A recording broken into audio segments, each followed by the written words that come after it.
हाँ भाई, good morning students, आ जाएं। इस माइनर का लास्ट लेक्चर रहेगा अपना आज का।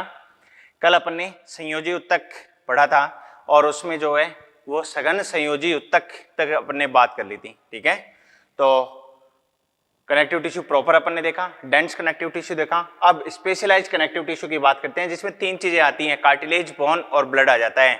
ब्लड अपने को यहाँ पर पढ़ना नहीं है, जो सर्कुलेटरी सिस्टम के दौरान आपने परिसंचरण तंत्र के दौरान पढ़ा हुआ है। अपन बात करेंगे यहाँ पर उपास्थि और अस्थि की, कार्टिलेज और बोन की। कार्टिलेज और बोन ये दोनों मिलकर क्या बनाती हैं? स्केलेटल कनेक्टिव टिश्यू या कंकाली संयोजी उत्तक बनाती हैं, जो अपने शरीर के कंकाल का निर्माण करता है। ठीक है, स्केलेटन सिस्टम का निर्माण ये करता है। यहाँ पर जो मैट्रिक्स होता है वो कैसा होता है? मिनरलाइज्ड कहलाता है। खनिज लवण युक्त मैट्रिक्स पाया जाता है इसमें। और उत्पत्ति कैसी होती है इसकी भी? उपास्थि अस्थि कैसी कहलाती है? मेसोडर्मल है, क्योंकि कनेक्टिव टिश्यू कैसा बोला था? मेसोडर्मल ओरिजिन का कहलाता है। ठीक है, भ्रूणीय अवस्था के दौरान जो बाह्य जनन स्तर है, जो मेम्ब्रेन्स बनी है, उनमें जो मेसोडर्म है उससे उत्पत्ति होती है किसकी? संयोजी उत्तक की। सबसे पहले बात करेंगे उपास्थि की, कार्टिलेज की। बाह्य आवरण जो होता है इनका वो पेरिकोन्ड्रियम कहलाता है। बाह्य आवरण को क्या बोलते हैं बच्चों? पेरिकोन्ड्रियम। पेरिकोन्ड्रियम।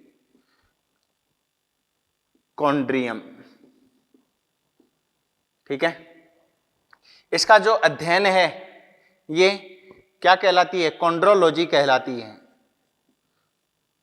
कॉन्ड्रोलॉजी। वहीं आगे चलकर अस्थि आएगी तो अस्थि का अध्ययन ऑस्टियोलॉजी कहलाता है। कॉन्ड्रोब्लास्ट की अगर बात करें तो उपास्थि बनाने वाली कोशिकाएं कॉन्ड्रोब्लास्ट हैं, उपास्थि को नष्ट करने वाली कोशिकाएं कॉन्ड्रोक्लास्ट कहलाती हैं। तो उपास्थि बनाने वाली कोशिका, उपास्थि निर्माणकारी कोशिका क्या कहलाती है बच्चों? कॉन्ड्रोब्लास्ट। और उपास्थि नष्टकारी कोशिका, उपास्थि नष्टकारी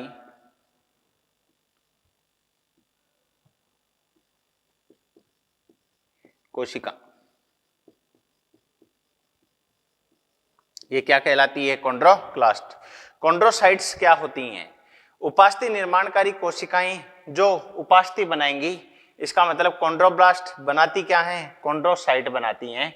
कॉन्ड्रोसाइट सक्रिय कोशिका कहलाती है किसकी? उपास्थि की। ठीक है, तो कॉन्ड्रोसाइट उपास्थि की कोशिका, उपास्थि की कोशिका।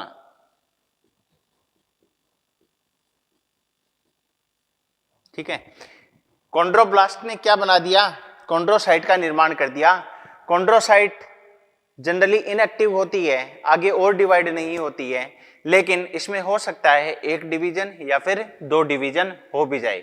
अगर कॉन्ड्रोसाइट एक या दो बार डिवीजन कर जाएगी तो फिर एक स्थान पाया जाता है इसकी अधात्री में, जिसको लेकुना कहते हैं। उस लेकुना में कॉन्ड्रोसाइट का नंबर कितना हो जाएगा, तो उसके लिए यहां पर एक पॉइंट लिखना, कॉन्ड्रोसाइट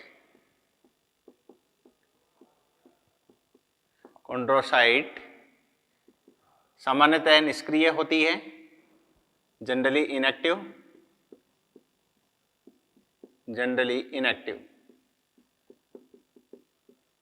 परंतु एक या दो बार विभाजन दर्शा सकती है, परंतु एक या दो बार विभाजित हो सकती है,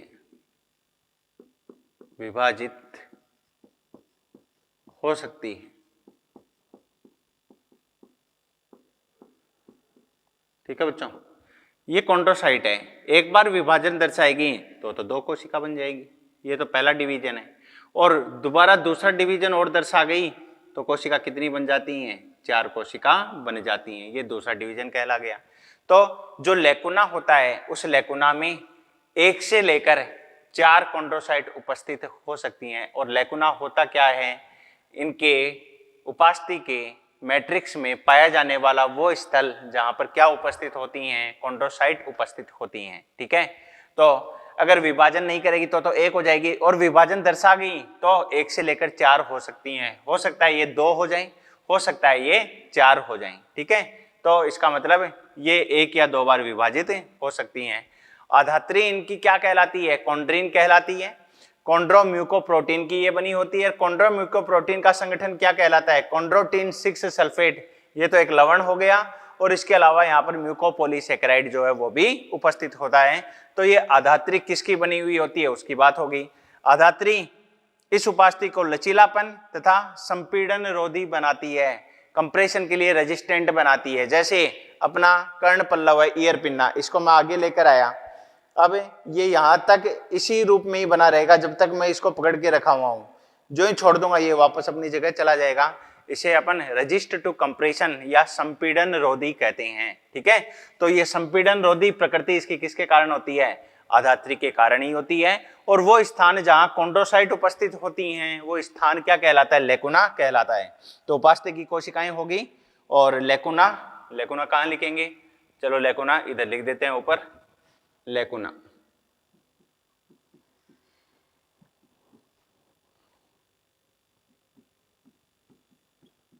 कॉन्ड्रोसाइट का स्थल, ठीक है। और लेकुना में कितनी कॉन्ड्रोसाइट हो सकती हैं? 1 से 4 कॉन्ड्रोसाइट हो सकती हैं, कॉन्ड्रोसाइट हो सकती हैं। 1 से 4 क्यों? विभाजन नहीं दर्शाएगी तो एक बार विभाजित हो गई तो 2, और 2 बार विभाजित हो गई तो 4, तो 1 से लेकर 4 कॉन्ड्रोसाइट उपस्थित हो सकती हैं। बात करते हैं रुधिर आपूर्ति।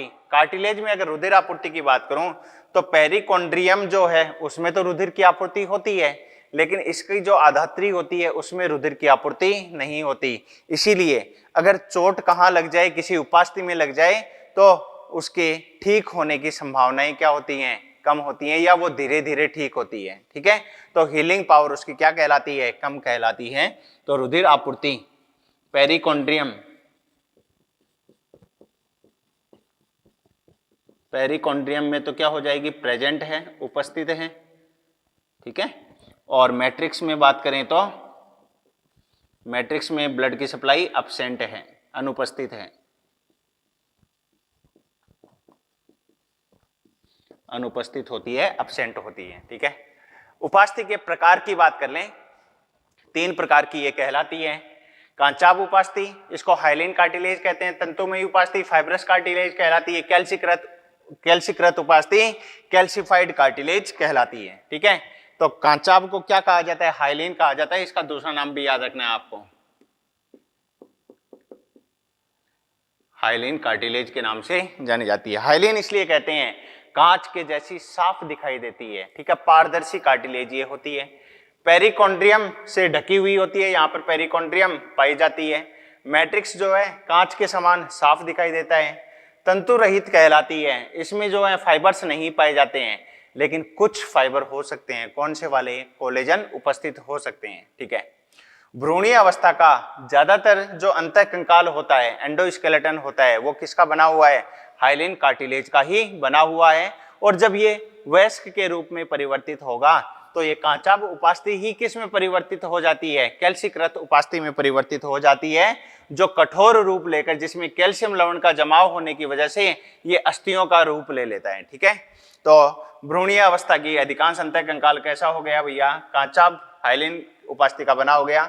कहाँ पाया जाता है? नासिका पट में पाया जाता है। 2 बातें हैं, नासिका के टिप पर, नोज की टिप पर पाया जाना, और नासिका पट का मतलब है जो 2 छिद्र आपको दिखाई दे रहे हैं, जो डायराइनस कंडीशन अपने में पाई जाती है। इन दोनों छिद्रों को पृथक करने वाली एक भित्ति है बीच में। ठीक है, शीशे के सामने खड़े होकर देखो, अभी नहीं, बाद में देखना लेक्चर के बाद में।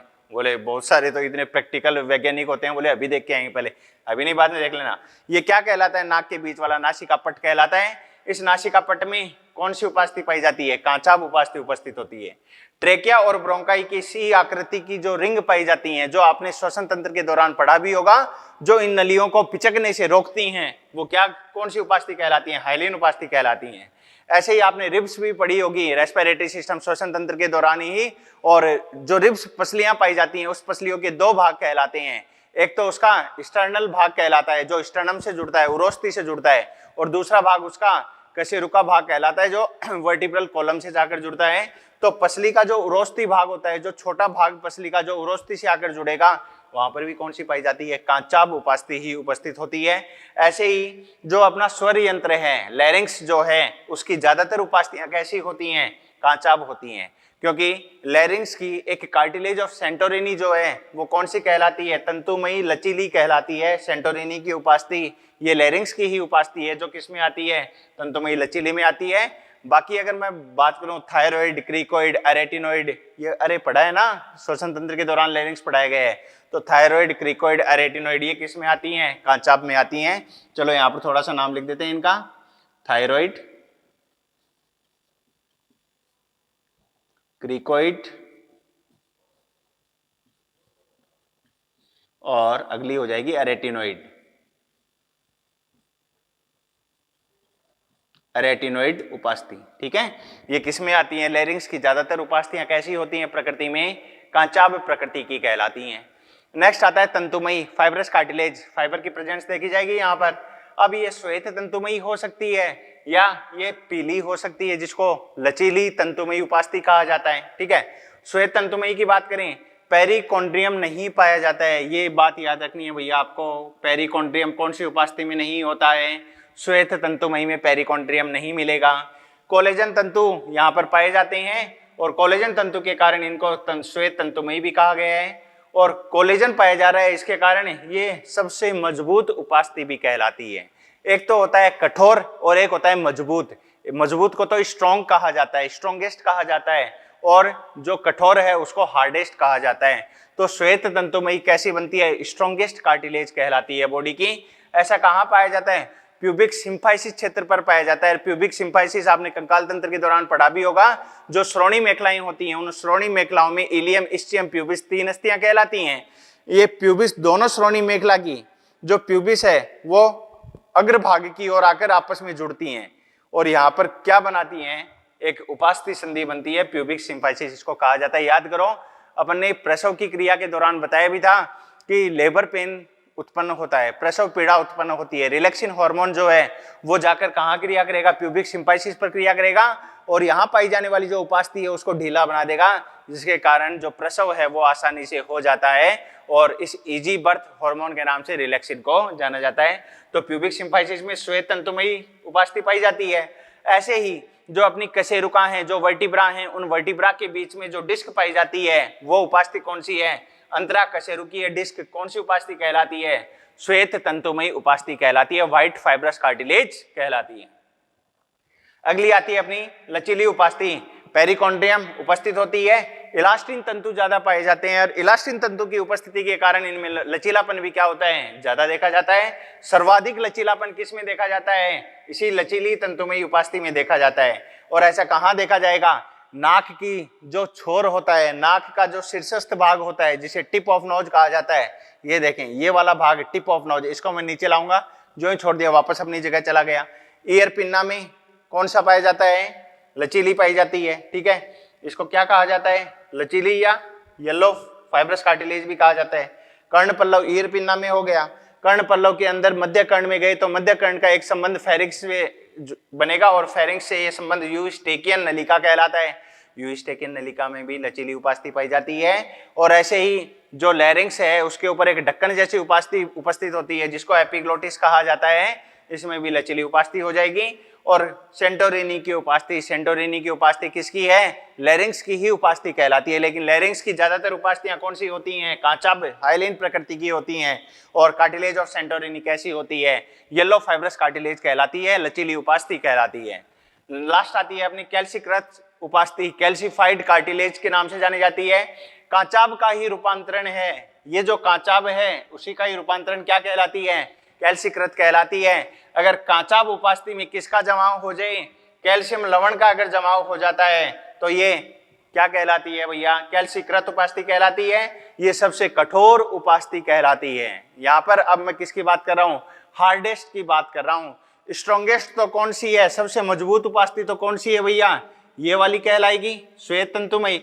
और सबसे कठोरतम हार्डेस्ट कौन सी है, ये वाली कहला जाएगी। इसको तो बोल दिया अपन ने हार्डेस्ट और इसको बोल दिया अपन ने स्ट्रॉन्गेस्ट। ठीक है। हार्डेस्ट कैल्सीकृत उपास्थि के उदाहरणों की अगर बात करें तो सुप्रा स्कैपुला भाग हो जाएगा। ठीक है, स्कैपुला बोन किसकी बनी थी? स्कैपुला बोन जो अंश मेखला है उसमें स्कैपुला बोन तिकोना आकार की अस्थि कहलाती है, उसका सुप्रा स्कैपुला भाग जो है वो कैल्सीकृत होता है। मेंढक की जो प्यूबिस अस्थि होती है, जो श्रोणीय अस्थि होती है, उसमें ये पाई जाती है। और ऐसे ही अपने हाथ की ह्यूमरस जो ग्लिनोइड गुहा में जुड़ेगी, और पैर की जो फीमर है ये कहाँ? श्रोणी मेखला की गुहा में जुड़ती है। तो इनका जो शीर्ष होता है, ह्यूमरस और फीमर का जो शीर्ष होता है वो भी कौन सी उपास्थि का बना हुआ है? कैल्सीकृत उपास्थि का बना हुआ है। ठीक है बच्चों, तो ये तो बात होगी अपनी किसकी? विशिष्ट संयोजी उत्तकों में उपास्थि की। अगली बात करते हैं किसकी? अस्थि की, बोन की। ठीक है, इसको ड्रॉ करें वीडियो को रोककर पहले।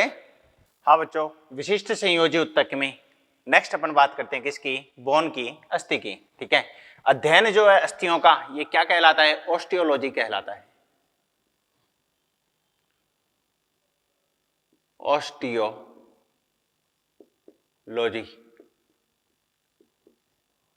ठीक है, निर्माण की जो क्रिया है, ये निर्माण की क्रिया, जैसे वहां पर अपन ने क्या बोला था? कार्टिलेज का फॉर्मेशन हुआ था, तो कार्टिलेज फॉर्मेशन की क्रिया क्या कहलाती है? कॉन्ड्रोजेनेसिस कहलाती है। ठीक है, और ऐसे ही अस्थि के निर्माण की क्रिया की अगर बात करें तो ये क्या कहलाता है? ओसिफिकेशन कहलाता है। क्या बोलेंगे इसको? ओसिफिकेशन। अस्थि भवन कहा जाता है इसको। ठीक है, या फिर क्या बोल दो? अस्थि भवन। अस्थि भवन हिंदी में लिख लेना आप। शरीर उत्तक में कठोरतम उत्तक की अगर बात करें तो कौन बन जाता है भैया? अस्थि बन जाएगा। और कोमल उत्तक की बात करें तो कौन बन जाता है? सबसे कोमल कौन है? रुधिर कहलाता है। ओके, कठोरतम पदार्थ, शरीर के कठोरतम पदार्थ की बात करें तो दांतों का जो एनिमल भाग होता है ये सबसे कठोरतम पदार्थ। तो याद रखना, कठोरतम उत्तक पूछ रहा है या कठोरतम पदार्थ पूछ रहा है? पदार्थ कौन सा हो जाएगा? एनिमल। एनिमल कहाँ पे पाया जाता है? ये टीथ में प्रेजेंट होता है। टीथ का जो व्हाइट पार्ट होता है, सफेद भाग होता है, उसे एनिमल कहते हैं। अस्थि का बाह्य आवरण, उपास्थि का बाह्य आवरण क्या कहलाता है? पेरिकोन्ड्रियम। और यहाँ ये क्या कहलाता है? पेरिओस्टियम। पेरिओस्टियम।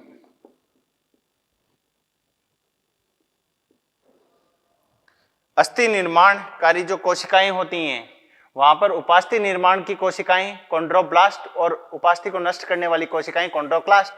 यहाँ क्या बन जाएंगी? अस्थि निर्माणकारी कोशिकाएं ओस्टियोब्लास्ट और नष्ट करने वाली कोशिकाएं ओस्टियोक्लास्ट। तो ये क्या कहलाती हैं? ओस्टियोब्लास्ट। और नष्ट करने वाली कोशिकाएं क्या कहलाती हैं? ओस्टियोक्लास्ट।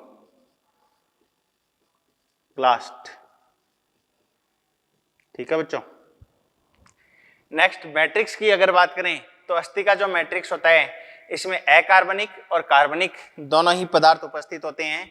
अकार्बनिक जो है वो 65 से 68% भाग होता है अस्थि का, और कार्बनिक की अगर बात करें तो 32 से 35% भाग कहलाता है। ठीक है, अकार्बनिक में कौन कौन पाया जाता है? Calcium phosphate, calcium carbonate, magnesium phosphate और फ्लोराइड, ये तीनों उपस्थित होते हैं। ठीक है, अब ये जो 65 से 68% है इसका अकेला 80% भाग कौन बनाता है?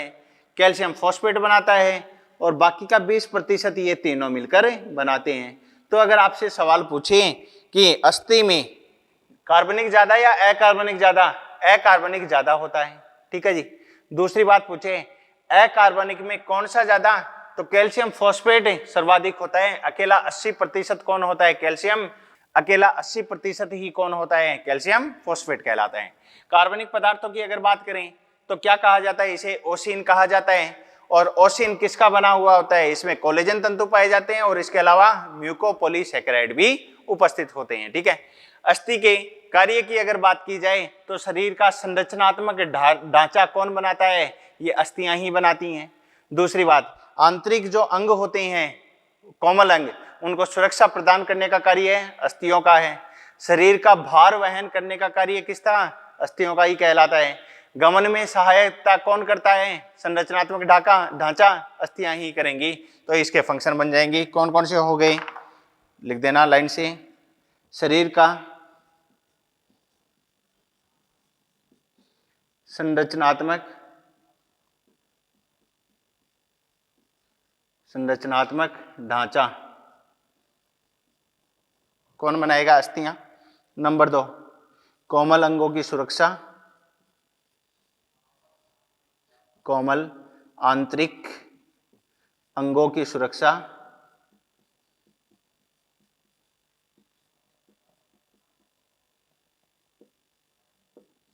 ठीक है। गमन में सहायक,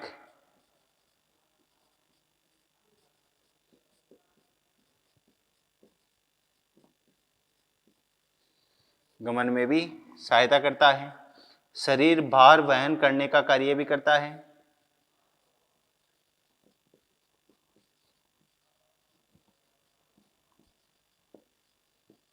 भार वहन करती हैं। और कुछ जो अस्थियां होती हैं वो रुधिर कोशिकाओं का निर्माण भी करती हैं, जिनमें रेड बोन मेरो लाल अस्थि मज्जा पाई जाती है, वो रुधिर निर्माण का कार्य भी करती हैं। ठीक है बच्चों, तो यहाँ पर क्या हो जाएगा कि हीमोपोएटिक अंग की भांति भी कार्य करती हैं, रुधिर कोशिका निर्माण भी करवाती हैं। रुधिर कोशिका निर्माण भी करवाती हैं। ठीक है, हीमोपोएटिक अंग की भांति भी कार्य करती हैं। अब अपन बात करते हैं मेमेलियन जो लॉन्ग बोन होती है, स्तनधारियों की जो लंबी अस्थि होती है, उसकी संरचना की, स्ट्रक्चर ऑफ लॉन्ग बोन।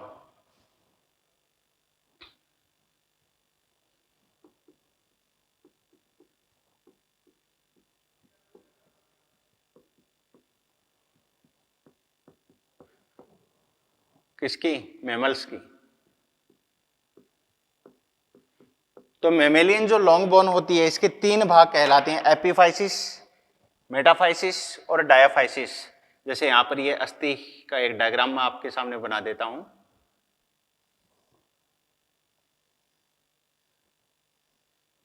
ठीक है, ये एक बोन का डायग्राम आपके सामने बनाया मैंने। ये इसकी बाहरी आवरण कहलाएगा, जिसे पेरिओस्टियम कहेंगे। क्या बोल दिया बच्चों इसको? पेरिओस्टियम। इसका जो छोर वाला भाग होता है अस्थि के दोनों तरफ वाला, जहां पर क्या पाई जाती हैं? लाल अस्थि मज्जा उपस्थित होती है, ये स्पंज के जैसा भाग कहलाता है, इसको एपिफाइसिस कहा जाता है। और यहाँ एपिफाइसिस भाग में छोटी छोटी जो गुहिकाएं पाई जा रही हैं, जिसके कारण स्पंज की प्रकृति इसकी बनी है, उन गुहिकाओं को ट्रेबेकुली कहा जाता है। और इन ट्रेबेकुली के अंदर क्या पाई जाती है? लाल अस्थि मज्जा। तो इस और भी क्या पाया जाएगा? ये एपिफाइसिस।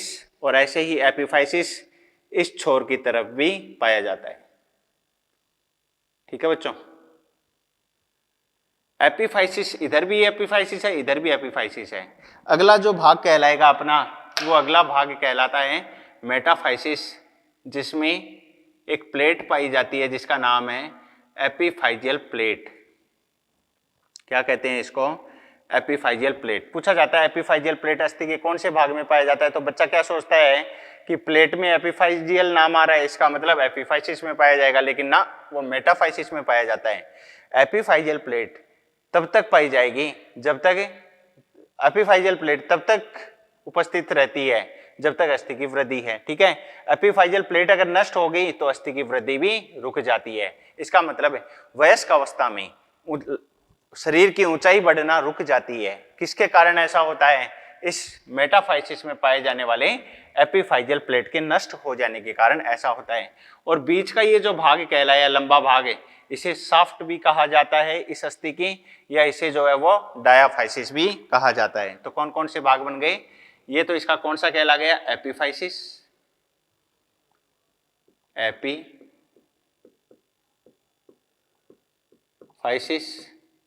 ये भाग इसका क्या कहला गया? छोटा सा भाग मेटाफाइसिस, मेटाफाइसिस। और ये वाला भाग इसका क्या कहला गया? डायाफाइसिस।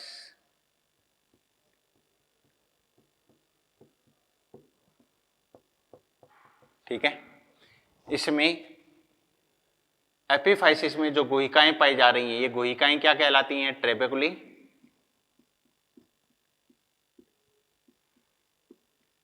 ट्रेबेकुली, ठीक है। और इस मेटाफाइसिस में जो प्लेट पाई जाती है, इस प्लेट का नाम क्या है? एपिफाइजियल प्लेट।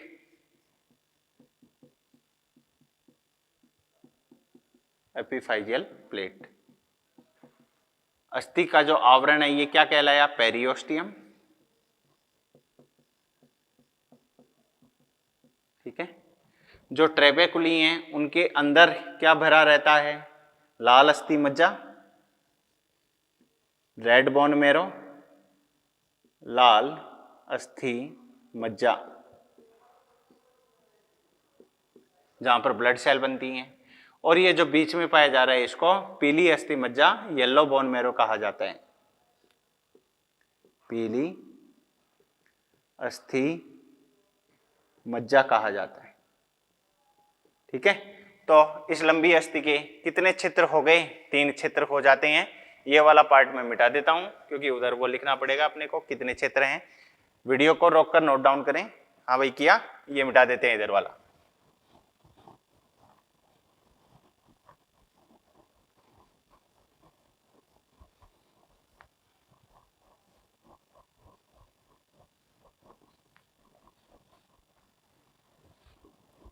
तो लंबी अस्थि के कितने भाग कहला गए? 3 छिद्र हैं। कौन कौन से बन गए?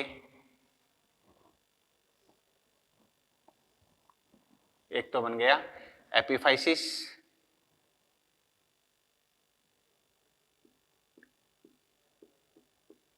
एपिफाइसिस। दूसरा बन गया मेटाफाइसिस,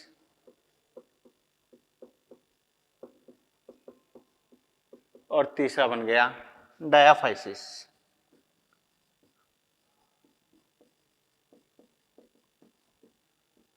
डायाफाइसिस।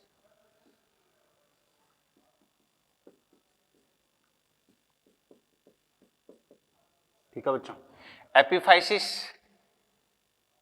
छोर की तरफ वाला भाग कहलाता है, दोनों छोर पर उपस्थित।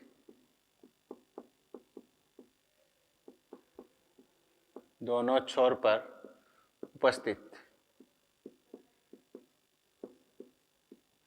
मेटाफाइसिस एपिफाइसिस और डाया के बीच का कहलाता है। एपिफाइसिस तथा डायाफाइसिस के मध्य का, डायाफाइसिस के मध्य का भाग। और डायाफाइसिस जो है वो सबसे लंबा बीच का भाग। अस्थि के मध्य का सबसे लंबा भाग, सबसे लंबा भाग, जिसमें क्या उपस्थित होती है? पीली अस्थि मज्जा उपस्थित होती है। ये जो एपिफाइसिस है, इस एपिफाइसिस में लाल अस्थि मज्जा वाली ट्रेबेकुली पाई जाती हैं। तो डायग्राम से आप लिख लेना, यहाँ पर समझा दिया मैंने आपको। मेटाफाइसिस में याद रखना है कि यहाँ पर एपिफाइजियल प्लेट उपस्थित होती है। ठीक है, इसके अंदर याद रख लेना, इस भाग में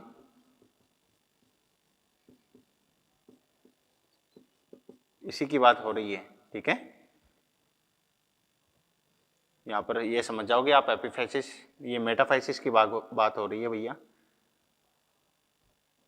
इस भाग में एपिफाइजियल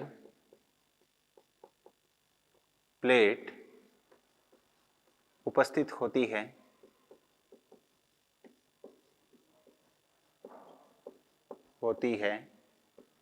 किसकी बात हो रही है? कौन से भाग की? मेटाफाइसिस की। इस भाग में एपिफाइजियल प्लेट उपस्थित होती है जो अस्थि की लंबाई बढ़ने के लिए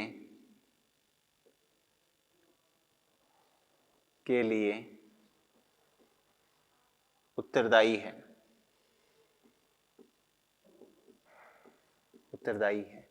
वयस्क अवस्था में एपिफाइजियल प्लेट नष्ट हो जाती है और इसके नष्ट होने के कारण जो है वो अडल्ट में केवल अस्थि के 2 ही भाग बचेंगे, एपिफाइसिस और डायाफाइसिस। क्योंकि प्लेट अगर चली गई तो मेटाफाइसिस भी गायब हो जाता है, वहां से मेटाफाइसिस भी नष्ट हो जाता है। तो अस्थियों की वृद्धि वयस्क अवस्था में आकर रुक जाती है, शरीर की लंबाई बढ़ना रुक जाती है। ठीक है, तो ये बात हो गई बाह्य संरचना की। अब स्तनधारी की ये जो अस्थि है इसकी आंतरिक संरचना की मैं बात कर लेता हूं। ठीक है, इसको नोट डाउन करें पहले। हाँ बच्चों, बात करते हैं स्तनधारी अस्थि की आंतरिक संरचना। ठीक है, इंटरनल स्ट्रक्चर। स्तनधारी अस्थि की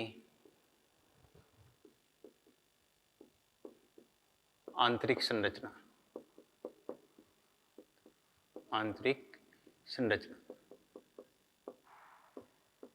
ठीक है, कैसे देखेंगे इसको? ये जैसे एक लॉन्ग बोन होगी, ठीक है बच्चों, इस लॉन्ग बोन का ये वाला भाग, बाहर का आवरण क्या कहला गया? पेरियोस्टियम। इसका एक भाग मैंने काटा यहाँ से, ठीक है, और इस भाग को काटकर फिर आपको इधर से दिखाया। कैसा दिखाई देगा ये भाग?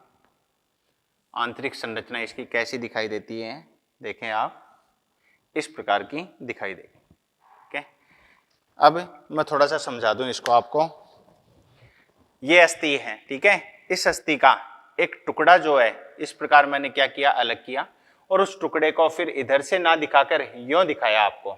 इसका मतलब एक्चुअल में मैं इस अस्थि को अगर ऊपर से यूं करके देखूं, यहाँ से बीच में से काट दूं और काटने के बाद फिर यूं करके दिखाऊं आपको, कहने का मतलब ऐसा हो गया, ये अस्थि है, इस अस्थि को बीच में से काटा और फिर आपको यूं दिखाया, तो इसका ये अनुप्रस्थ काट आपको दिखाई देगी, क्रॉस सेक्शनल एरिया इसका दिखाई दे जाएगा। ठीक है, लेकिन मैंने तो पूरा नहीं काटकर एक आधा टुकड़ा ही आपको दिखाया है। इसका मतलब ये ऊपर वाला भाग ही, ऊपर वाला अर्ध गोलाकार भाग ही आपको दिखाई देगा, वो अर्ध गोलाकार भाग ये कहला रहा है। अगर मैं इसको पूरा करूं तो इस गोले को मैं पूरा भी घुमा सकता हूं। बीच में ये जो गुहा बनेगी, ये गुहा कौन सी कहलाएगी? पीली अस्थि मज्जा, येलो बोन मैरो वाली गुहा कहलाती है। तो येलो बोन मैरो की गुहा की तरफ एक आवरण बनेगा और अस्थि का एक आवरण ये बाहर वाला बनेगा, जिसको पेरियोस्टियम कहा जाता है। ठीक है, तो एंडोस्टियम और पेरियोस्टियम दो क्षेत्र यहां पर बन जाएंगे। क्या क्या कहलाएगा यहां पर? ये कुछ कोशिकाएं परिधि की ओर पाई जाएंगी, जो अस्थि कोशिका का ही निर्माण करवाएंगी, और अस्थि कोशिका का निर्माण करवाने वाली कोशिका क्या कहलाती हैं? ऑस्टियोब्लास्ट कहलाती हैं। तो ऑस्टियोब्लास्ट बाहर की ओर भी पाई जा रही हैं, ऑस्टियोब्लास्ट अंदर की ओर भी पाई जा रही हैं। ये एक बहुत ही महत्वपूर्ण बात है कि ऑस्टियोब्लास्ट कोशिका, अस्थि निर्माणकारी कोशिका बाहर की तरफ भी पाई जाती हैं अस्थि में, इधर की ओर भी पाई जाती हैं और अंदर की तरफ भी पाई जाती हैं, दोनों तरफ उपस्थित होती हैं। ठीक है, इसलिए अस्थि निर्माण की क्रिया द्विदिशीय कहलाती है, दोनों दिशाओं से होती है। ये ऑस्टियोब्लास्ट ऑस्टियोसाइट बनाएंगे तो इधर से ऑस्टियोसाइट अंदर आएंगी, यहाँ से ऑस्टियोसाइट बनेंगी तो इधर जाएंगी। इसका मतलब ये जो अस्थि बनी है, इस अस्थि का निर्माण जो ऑस्टियोसाइट कर रही हैं, अस्थि की जो कोशिकाएं कर रही हैं, वो बाहर से भी बनकर आ रही हैं, अंदर से भी बनकर जा रही हैं। इसका मतलब है दोनों दिशाओं में अस्थि का निर्माण होता है। जबकि कॉन्ड्रोब्लास्ट की अगर बात करूं तो कॉन्ड्रोब्लास्ट केवल परिधि की ओर पाई जाती है, केंद्र की ओर कॉन्ड्रोब्लास्ट नहीं पाई जाती। इसलिए उपास्थि के निर्माण की क्रिया एक दिशीय कहलाती है, एक ही दिशा में होती है। ठीक है, इसके अलावा यहाँ पर क्या देखने को मिलेगा अपने को? हैवर्सियन तंत्र भी देखने को मिलेगा, जो विशिष्टता कहलाती है किसकी? स्तनधारी के अस्थियों की। ठीक है, और ये जो हैवर्सियन तंत्र है, इसमें ये कैनाल तो क्या कहलाएगी? Haversian canal. ये कैनाल एक्चुअल में यहाँ पर कैसे पाई जा रही थी? इस अस्थि के लंबवत ही पाई जा रही थी, लेकिन अपन ने तो काटा है इसको और काटकर फिर यूं करके दिखाया है, तो अपने को एक गोले के रूप में दिखाई देगी। तो ये अस्थि अगर मैं यहाँ पर लगाऊं तो ये अस्थि कैसी रही होगी?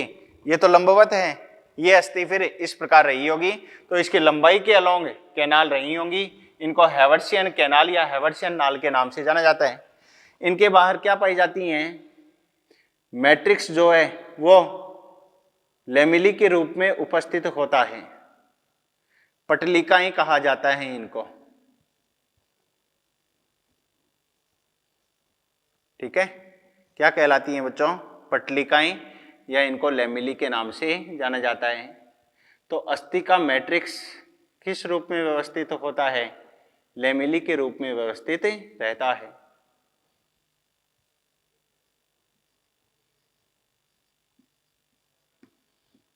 इस प्रकार से क्या पाई जाती हैं, पट्टिकाएं उपस्थित होती हैं भैया।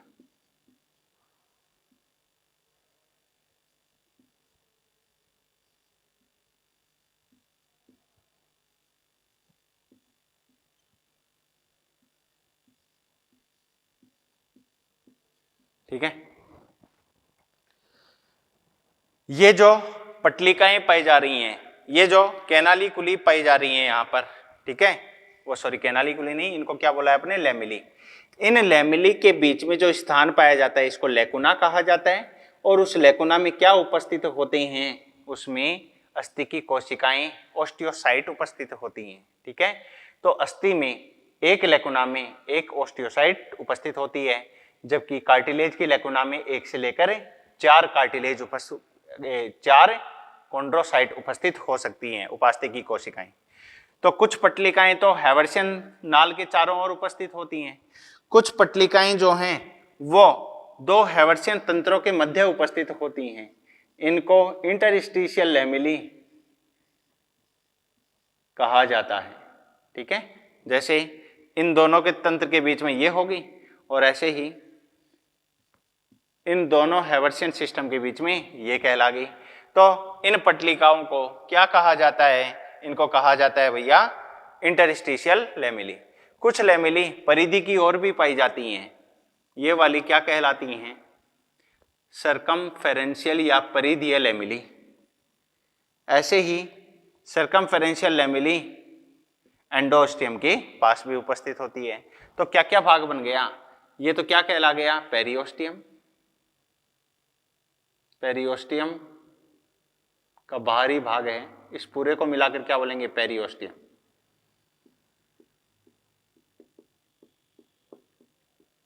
अभी बताएंगे पेरिओस्टियम के 2 भाग कौन से हैं। ठीक है, यहां पर आप देखें हैवर्सियन तंत्र में क्या क्या पाया जा रहा है, ये कहला रही है हैवर्सियन कैनाल,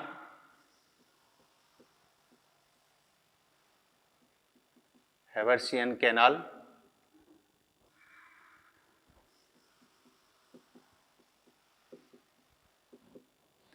ये क्या कहलाती है, इसके चारों ओर पाई जाने वाली हैवर्सियन पट्टिका, हैवर्सियन पट्टिका, इसको पट्टिका को लैमेली भी कहा जाता है, लैमेली भी कहते हैं। ये जो लैमेली हैं इनके बीच पाए जाने वाला स्थान क्या कहलाता है, लैकुना कहलाता है। क्या बोलते हैं इसको, खाली स्थान को लैकुना कहते हैं। और इन हैवर्सियन पट्टिकाओं से बाहर की ओर कुछ प्रवर्ध निकले रहते हैं, इन प्रवर्धों से ये पट्टिकाएं एक दूसरे से संबंध स्थापित करती हैं। ये प्रवर्ध जो बाहर की ओर निकले हुए हैं इनको कैनालिकुली कहा जाता है। क्या बोलते हैं, कैनालिकुली। तो ये सब मिलकर, चारों मिलकर क्या बनाते हैं, हैवर्सियन तंत्र बनाते हैं। हैवर्सियन तंत्र का निर्माण ये करते हैं। एक कैनाल तो इसमें क्या होती है, लंबवत होती है, लॉन्गिट्यूडनल होती है, ये इसकी लंबाई के अलोंग पाई जाती है। और इन लॉन्गिट्यूडनल हैवर्सियन कैनाल को आपस में एक अनुप्रस्थ कैनाल और भी जोड़ती है। जैसे ये एक हैवर्सियन कैनाल है, ये एक दूसरी हैवर्सियन कैनाल है। ठीक है, 2 हैवर्सियन कैनाल बन गई। अब इनको आपस में अनुप्रस्थ रूप से इस प्रकार से और एक और कैनाल जोड़ेगी, जो यहाँ पर अपने को दिखाई नहीं देगी क्योंकि ये तो इसकी अनुप्रस्थ काट कहला रही है। अगर लंबवत काट होती तो उसमें वो अनुप्रस्थ वाली अपने को दिखाई दे जाती, उसको वॉकमैन कैनाल के नाम से जाना जाता है। ठीक है, वो भी देखेंगे अभी आगे। तो ये आंतरिक रूप से मैट्रिक्स जो है पट्टिकाओं के रूप में व्यवस्थित होता है। एक पट्टिका तो हैवर्सियन बन गई, ये वाली क्या कहला गई, इंटरस्टिशियल लैमेली कहलाती है, जो 2 हैवर्सियन तंत्रों के मध्य होती है। Interstitial lamellae. और ये लैमेली जो बाहर व अंदर की तरफ पाई जा रही हैं, पेरिओस्टियम के नीचे, एंडोस्टियम के बाहर, इन लैमेली को क्या कहा जाता है, परिधीय लैमेली कहा जाता है। ठीक ठीक है, इनका नाम क्या दे दिया, परिधीय लैमेली, पेरिफेरल लैमेली या सर्कमफेरेंशियल लैमेली, परिधीय लैमेली।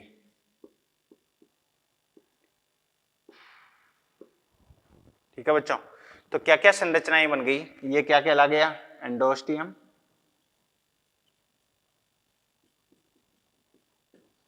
और यहां क्या हो जाएगी, पीली अस्थि मज्जा, पीली अस्थि मज्जा।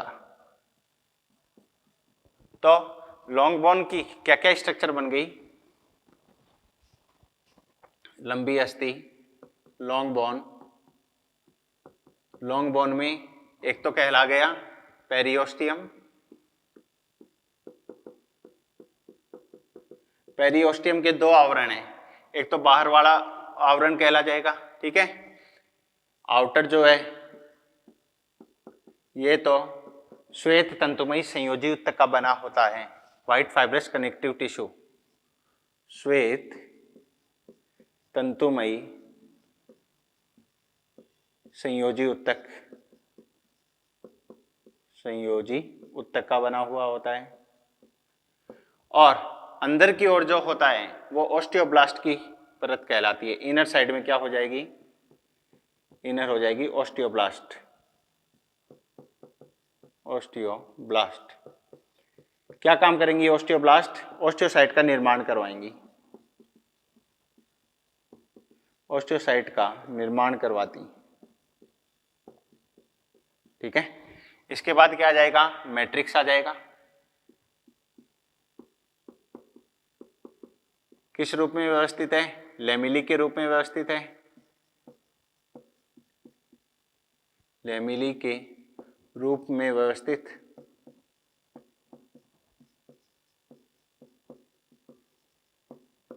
व्यवस्थित होता है। यहाँ क्या पाया जाता है, हैवर्सियन तंत्र उपस्थित होता है, दो कैनाल पाई जाती हैं, एक हैवर्सियन कैनाल कहलाती है, दूसरी वॉकमैन कैनाल कहलाती है। तो मैट्रिक्स में ही क्या पाई जाती हैं, दो कैनाल, कैनाल उपस्थित, एक तो क्या कहलाती है, हैवर्सियन,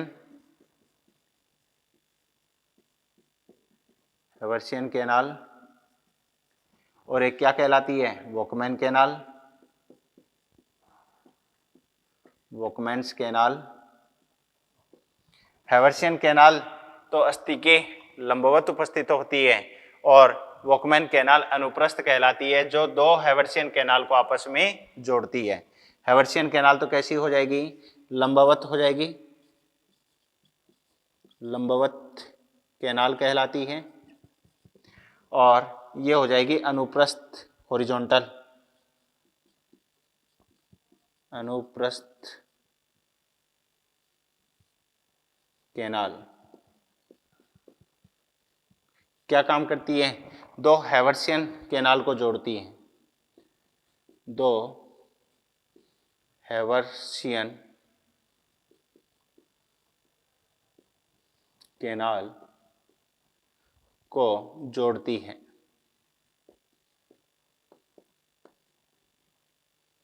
ठीक है बच्चों, ये बात हो गई अपनी पेरियोस्टियम की और मैट्रिक्स की। इसके बाद अपनी बात आती है किसकी, एंडोस्टियम की। ठीक है, ये डायग्राम मैं मिटा रहा हूं, इसको नोट डाउन कर लें आप। हाँ भी किया, ये पोर्शन मिटा रहा हूं मैं।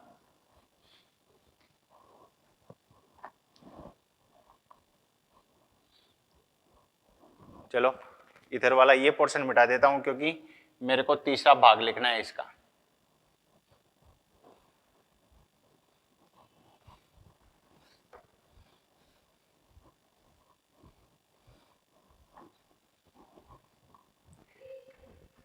मैट्रिक्स बन गया, और तीसरा भाग इसका क्या कहलाता है, एंडोस्टियम। तीसरा बन जाएगा एंडोस्टियम, ये दूसरा था भैया, एंडोस्टियम। ठीक है, एंडोस्टियम जो भाग है, इसमें अंदर की ओर तो रेटिकुलर तंतु की परत पाई जाती है, और इसमें मैट्रिक्स की तरफ वाली परत क्या कहलाती है, ओस्टियोब्लास्ट की परत कहलाती है। तो ओस्टियोब्लास्ट ओस्टियोसाइट बनाएगी, ओस्टियोसाइट इधर भी बन रही थी, तो अस्थि की वृद्धि जो है वो द्विदिशीय कहलाती है, और ये जो है ये किसकी कहलाती है, रेटिकुलर फाइबर की लेयर कहलाती है।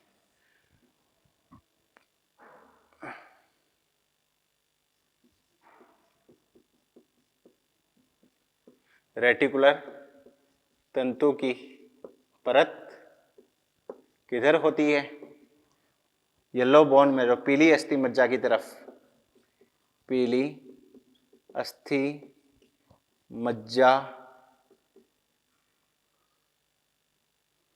की तरफ उपस्थित होती है ये, और दूसरी अंदर की तरफ वाली ये क्या कहलाती है, ओस्टियोब्लास्ट की परत, ओस्टियोब्लास्ट परत। ठीक है, ये किधर हो जाएगी, मैट्रिक्स की तरफ, मैट्रिक्स की तरफ उपस्थित होती। ठीक है बच्चों, तो ये कहला गई। तो अस्थि निर्माण की क्रिया अंदर से भी हो रही है, बाहर से भी हो रही है, नोट लगा के पॉइंट लिख लेना। अस्थि निर्माण की क्रिया द्विदिशीय कहलाती है।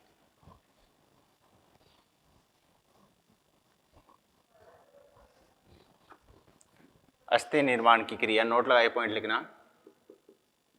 बोन फॉर्मेशन कैसा है, बोन फॉर्मेशन बाई डायरेक्शनल कहलाता है।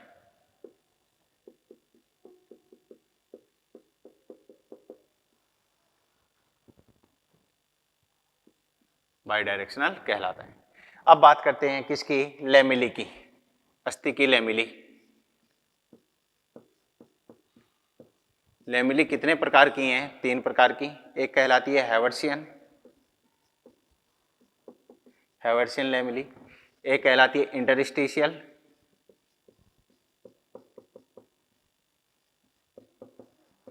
अंतराली लैमेली, पटलिका कहते हैं इनको। और एक कहलाती है परिधीय सर्कमफेरेंशियल।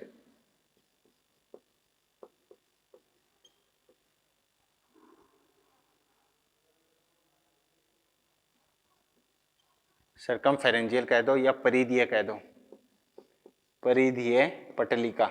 ठीक है, तो 3 प्रकार की लैमेली बन जाएंगी। हैवर्सियन तो कौन सी होती हैं, जो हैवर्सियन कैनाल के चारों तरफ उपस्थित हैं। हैवर्सियन कैनाल के चारों तरफ उपस्थित।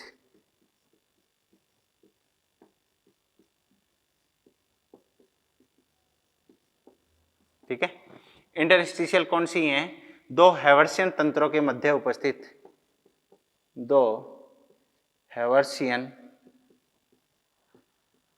तंत्रों के मध्य उपस्थित।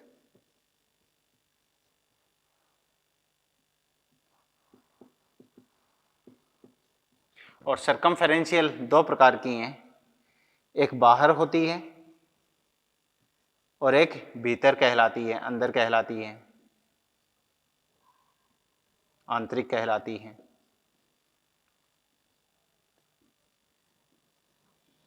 जो बाहर वाली होती है, याद करो जो डायग्राम मैंने आपको बनाया था, तो इसमें ये क्या बनाए थे, हैवर्सियन तंत्र बना दिए थे। ठीक है, यहाँ जो पाई जा रही थी ये तो बाहर वाली कहलाई थी, इसका मतलब सभी हैवर्सियन तंत्रों के बाहर पाई जाती हैं।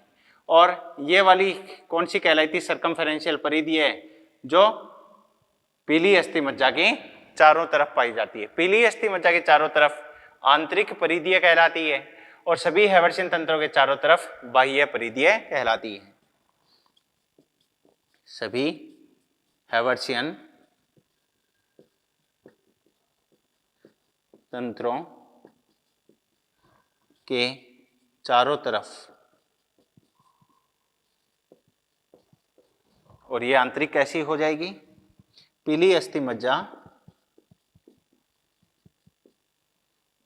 पीली अस्थि मज्जा के चारों तरफ। ठीक है बच्चों, तो ये अपनी बात होती है किसकी, विशिष्ट संयोजी ऊतक यहाँ पर कंप्लीट होते हैं। ठीक है, तो बात करेंगे किसकी, पेशीय ऊतक की, मस्कुलर टिश्यू की। इसको नोट डाउन करें। हाँ तो बच्चों अगली बात करते हैं अपन पेशीय ऊतक की। ठीक है, पेशीय ऊतक वैसे आपने जो है मूवमेंट, लोकोमोशन गति तथा गमन के दौरान पढ़ा हुआ है। यहाँ पर ये मुख्यतया 3 बिंदुओं की मेरे को बात करनी है। ओरिजिन कैसा होता है मस्कुलर टिश्यू का, मेसोडर्मल कहलाता है। 3 प्रकार की होती हैं ये, उपस्थिति के आधार पर, कार्य के आधार पर और संरचना के आधार पर। कंकालीय पेशियों की अगर बात करें तो कंकालीय पेशियां जो हैं इनके जो छोर होते हैं वो बूठे कहलाते हैं। सूक्ष्मदर्शी से देखे जाने पर इनकी संरचना पर इस प्रकार से ये रेखाएं दिखाई देती हैं, इसलिए इनको रेखित पेशियां कहा जाता है। अंतरांग पेशियों की अगर बात करें तो ये स्पिंडल शेप की पेशियां कहलाती हैं, जिनके जो छोर होते हैं वो नुकीले कहलाते हैं। हृदयी पेशियों की अगर बात करें तो इनके छोर जो है वो बूठे तो जरूर कहलाते हैं, लेकिन ये शाखित पेशियां कहलाती हैं, शाखा में बटी हुई पेशियां कहलाती हैं। ठीक है, तो इस प्रकार से ब्रांच्ड मसल के रूप में इनको देखा जाता है और इनके ऊपर भी क्या पाई जाती हैं, इस प्रकार की स्ट्रिप्स पाई जाती हैं, रेखित पेशियां ये भी कहलाती हैं। ठीक है, इसके अलावा इन पेशियों में, हृदयी पेशियों में जो गैप जंक्शन अपन ने पढ़ा था उसके समान एक संरचना पाई जाती है जिसे इंटरकैलेटेड डिस्क के नाम से जाना जाता है। ठीक है, गैप जंक्शन की भांति ये क्रिया करती है और 2 हृदयी पेशियों की कोशिका द्रव्य को आपस में जोड़ने का कार्य भी करती है। कंकालीय पेशियों की अगर बात करें तो ये बहुकेंद्रिकीय कहलाती हैं, मल्टी न्यूक्लिएटेड कहलाते हैं, जो परिधि की ओर केंद्रक पाया जाता है। ये एक केंद्रिकीय पेशी कहलाती है और ये जो है ये भी एक केंद्रिकीय पेशी कहलाती है, यूनिन्यूक्लिएटेड कहलाती है। कंकाल पेशियां जो हैं ये अपने कंकाल तंत्र के साथ में जुड़ी रहती हैं। अंतरांग पेशियां इंटरनल ऑर्गन में पाई जाती हैं, आंतरिक अंगों में पाई जाती हैं। हृदयी पेशियां जो है वो हृदय की भित्ति में उपस्थित होती हैं। ये कैसी कहलाती हैं, रेखित हैं, अरेखित हैं, और ये कैसी कहलाती है, रेखित कहलाती है। ये अपनी इच्छा के अनुरूप कार्य करती है, इसलिए इच्छिक पेशियां कहलाती हैं। ये दोनों इच्छा के अनुरूप कार्य नहीं करती, इसलिए अनैच्छिक पेशियां कहलाती हैं। इनका कार्य करना जो है वो नियंत्रित किया जाता है एएनएस के द्वारा, स्वायत्त तंत्रिका तंत्र, ऑटोनोमस नर्व सिस्टम के द्वारा, लेकिन इसका जो कार्य करना है वो नियंत्रित किया जाता है किसके द्वारा, सीएनएस के द्वारा। ठीक है, तो कंकालीय पेशियों की अगर बात करें तो कैसी कहलाएंगी, रेखित कहलाती हैं, रेखित पेशियां। ये कैसी हैं, अरेखित हैं।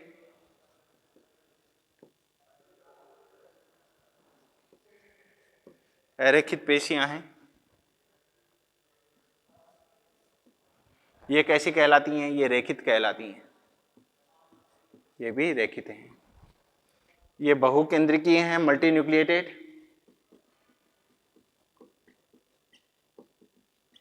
ये यूनिन्यूक्लिएटेड है, ये जो है ये यूनिन्यूक्लिएटेड है। ये इच्छा के अनुरूप कार्य करती है, इच्छिक पेशी कहलाती है, इच्छिक पेशी है। ये अनिच्छिक है, अनिच्छिक पेशी कहलाती है, ये भी अनिच्छिक कहलाती है। ठीक है, ये कंकाल तंत्र से जुड़ी हुई, कंकाल तंत्र से जुड़ी हुई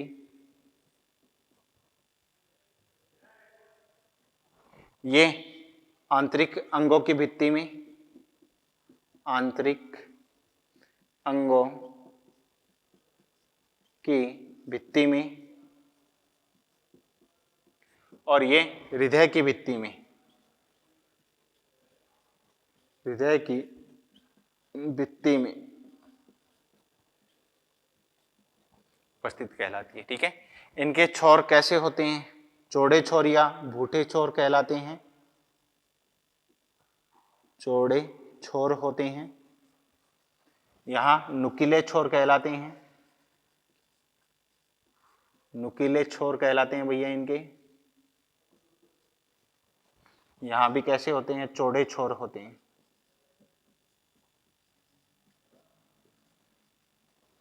ये अशाखित हैं, अशाखित हैं। ये वाली अशाखित हैं, ये वाली शाखित कहलाती हैं। और इसी में ही क्या पाई जाती है, अंतर्विष्ट डिस्क पाई जाती है, इंटरकैलेटेड डिस्क केवल इसमें होती है।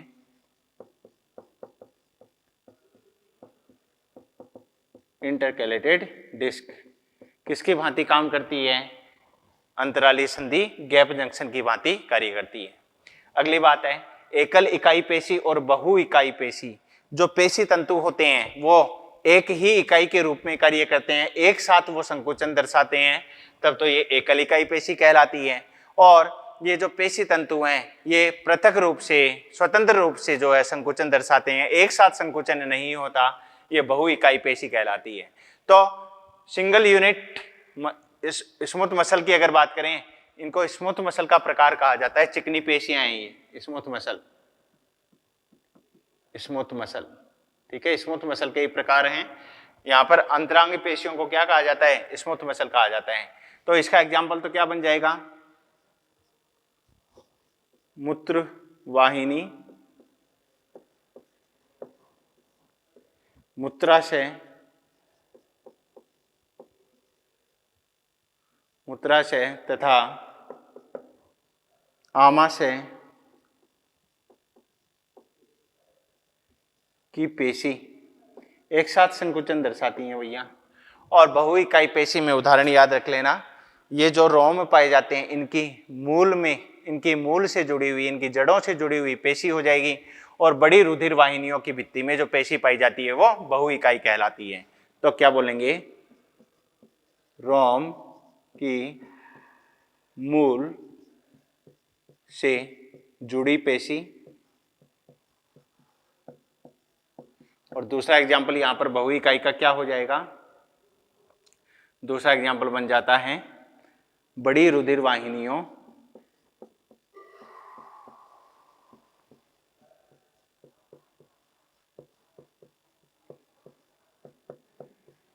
की भित्ति में उपस्थित पेशी। ठीक है बच्चों। और लास्ट बात करनी है लाल पेशी तंतु और श्वेत पेशी तंतु। जो कंकालीय पेशियां हैं उन कंकालीय पेशियों के प्रकार हैं दोनों, ठीक है। एक लाल पेशी तंतु कहलाता है, एक श्वेत पेशी तंतु कहलाता है। तो बगल में कहीं भी लिख लेना, कंकालीय पेशियों के प्रकार हैं दोनों, ठीक है। अब अंतर किस चीज का होता है? यहाँ पर मायोग्लोबिन ज्यादा पाया जाता है, माइटोकॉन्ड्रिया ज्यादा पाया जाता है, ठीक है। लेकिन सार्कोप्लाज्मिक रेटिकुलम कम उपस्थित होता है। माइटोकॉन्ड्रिया ज्यादा है, इसका मतलब हमेशा कैसा? वायुवीय श्वसन दर्शाएंगे, एरोबिक रेस्पिरेशन दर्शाएंगे। तो ये कभी भी नहीं थकने वाले पेशी तंतु कहलाते हैं, ठीक है। लगातार ये कार्य दर्शाते रहते हैं, इनमें कभी भी थकान नहीं आएगी, क्योंकि अवायुवीय श्वसन नहीं होगा, एनारोबिक रेस्पिरेशन नहीं होगा, तो लैक्टिक अम्ल का जमाव भी नहीं होगा, और लैक्टिक अम्ल नहीं जमेगा, इसका मतलब यहाँ पर थकान नहीं आएगी, ठीक है भैया। तो रेड मसल फाइबर के लिए लिख लेना मायोग्लोबिन, यहां तो बोल देना अधिक होता है, अधिक होता है, पहली बात कर रहा हूं। और यहां पर अल्प मायोग्लोबिन पाया जाता है, समझ जाओगे। ये मायोग्लोबिन एक लक्षण की बात हो रही है, इसमें अधिक है, इसमें अल्प पाया जाता है। नंबर 2 हो जाएगा माइटोकॉन्ड्रिया। माइटोकॉन्ड्रिया यहां पर क्या हो जाते हैं? अधिक होते हैं माइटोकॉन्ड्रिया। और यहां पर क्या कहलाते हैं? अल्प कहलाते हैं माइटोकॉन्ड्रिया, ठीक है बच्चों। तीसरी बात हो जाएगी अपनी सार्कोप्लाज्मिक रेटिकुलम। सार्कोप्लाज्मिक रेटिकुलम, यहां पर तो क्या होता है? सार्कोप्लाज्मिक रेटिकुलम अल्प होता है, लेकिन यहां पर क्या होता है? अधिक होता है, ठीक है। यहां पर फैटिग नहीं आएगी, नहीं थकती हैं ये, क्योंकि माइटोकॉन्ड्रिया ज्यादा तो वायुवीय श्वसन होगा।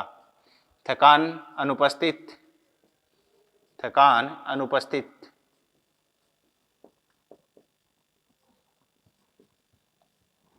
और यहां पर थकान उपस्थित, थकान उपस्थित। और थकान उपस्थित के लिए एक चीज लिख देना, एनाएरोबिक रेस्पिरेशन, एनाएरोबिक रेस्पिरेशन होगा, श्वसन होगा, जिसकी वजह से लैक्टिक अम्ल का जमाव होता है। लैक्टिक अम्ल का जमाव देखा जाता है। ठीक है बच्चों, तो ये अपनी बात होगी रेड मसल और व्हाइट मसल फाइबर की। ठीक है, इसी के साथ अपना पेशीय ऊतक जो है वो कंप्लीट होता है। बात करते हैं किसकी, तंत्रिकीय ऊतक, नर्वस टिश्यू की। ठीक है, नोट डाउन करें, मिटा रहा हूं मैं।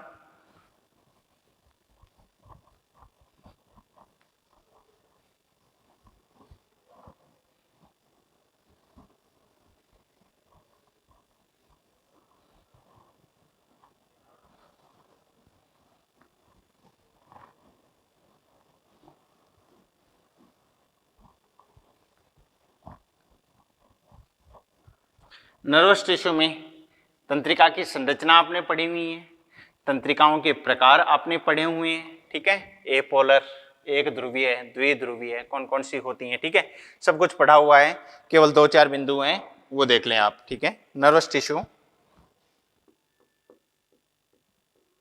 नर्वस टिश्यू तंत्रिकीय ऊतक कैसा है, एक्टोडर्मल है। एक्टोडर्मल ओरिजिन, उत्पत्ति कैसी होगी, एक्टोडर्म से। ठीक है, नर्वस टिश्यू जो है इसमें 2 प्रकार की कोशिका होती हैं, 2 प्रकार की कोशिका। एक कहलाती है न्यूरॉन तंत्रिका, न्यूरॉन जिसको तंत्रिका कहा जाता है, ये तंत्रिकीय तंत्र की संरचनात्मक व क्रियात्मक इकाई है। संरचनात्मक तथा क्रियात्मक इकाई, क्रियात्मक इकाई कहलाती है। ठीक है, और दूसरी कोशिका न्यूरोग्लिया कोशिका कहलाती है, न्यूरोग्लिया कोशिका। ठीक है, ये जो न्यूरोग्लिया कोशिकाएं ये तंत्रिकीय ऊतक का क्या बनाती हैं, मैट्रिक्स बनाती हैं, आधात्री बनाती हैं या संयोजी ऊतक बनाती हैं। तंत्रिकीय तंत्र का संयोजी ऊतक, संयोजी ऊतक बनाती हैं, इसका मतलब जोड़ने का कार्य ये करती हैं। ये न्यूरोग्लिया कोशिकाएं 3 प्रकार की हैं, एस्ट्रोसाइट, ओलिगोडेंड्रोसाइट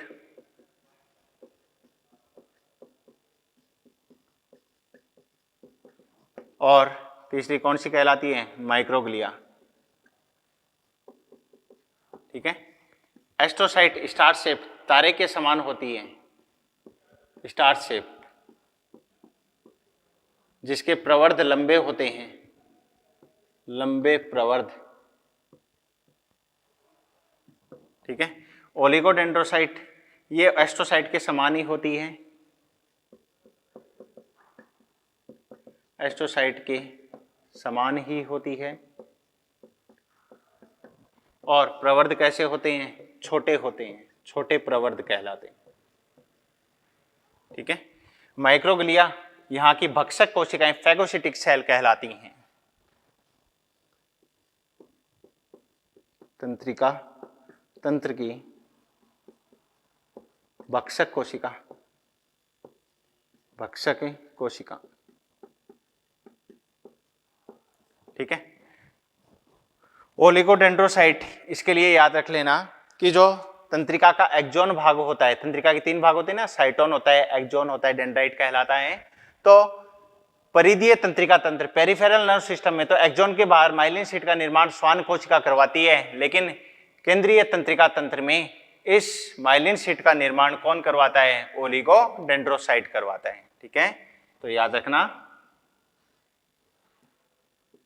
तंत्रिका के बाहर, सीएनएस में बोलना, सीएनएस में, केंद्रीय तंत्रिका तंत्र में तंत्रिका के बाहर माइलिन परत का निर्माण। ठीक है, ऐसे ही जो एस्ट्रोसाइट होती हैं ये ब्लड ब्रेन बैरियर की तरह क्रिया करती हैं और रुधिर से पोषक पदार्थों को कहां पे पहुंचाती हैं भैया, मस्तिष्क को, ब्लड ब्रेन बैरियर है ये, ब्लड ब्रेन बैरियर।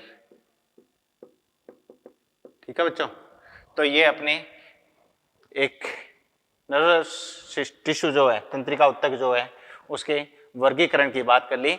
बाकी तंत्रिका की संरचना आपने पढ़ी हुई है, तंत्रिका के प्रकार वहाँ पर पहले बताए हुए हैं, नहीं भी बताए हुए तो मॉड्यूल में इनका क्लासिफिकेशन वैसे कर भी रखा है, और अलग अलग जगह आते भी हैं, यूनिपोलर कौन है, बाइपोलर कौन है, मल्टीपोलर कौन से, ठीक है। और क्रिया विधि जो है वो क्रिया विधि पहले आपको समझाई हुई है, ठीक है। तो यही जो है वो अपना इस माइनर का सिलेबस जो है वो भैया कंप्लीट होता है।